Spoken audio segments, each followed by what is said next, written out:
महर्षि व्यास ने राजा जनमेजय से कहा, महादेवी का यह परम अद्भुत पुराण सुनकर मनुष्य कृत्य हो जाता है और वह भगवती का प्रियतम हो जाता है। हे नृपश्रेष्ठ, जिस देवी भागवत में साक्षात मूल प्रकृति का ही प्रतिपादन किया गया है, उसके समान अन्य कोई पुराण भला कैसे हो सकता है। हे जनमेजय, जिस देवी भागवत पुराण का पाठ करने से वेद पाठ के समान पुण्य प्राप्त होता है, उसका पाठ श्रेष्ठ विद्वानों को प्रयत्न पूर्वक करना चाहिए। जो इस श्रेष्ठ श्रीमद् देवी भागवत का नित्य भक्ति पूर्वक श्रवण करता है, उसके लिए कुछ भी, कहीं भी और कभी भी कुछ भी दुर्लभ नहीं होता। इसके श्रवण से पुत्रहीन व्यक्ति को पुत्र, धन चाहने वाले को धन, विद्या अभिलाषी को विद्या की प्राप्ति हो जाती है। साथ ही संपूर्ण पृथ्वी लोक में वह कीर्तिमान हो जाता है।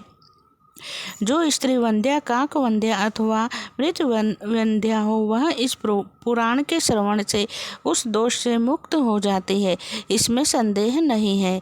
यह पुराण जिस घर में विधि पूर्वक पूजित होकर स्थित रहता है, उस घर को लक्ष्मी तथा सरस्वती कभी नहीं छोड़ती और राक्षस आदि वहाँ झांकते तक नहीं।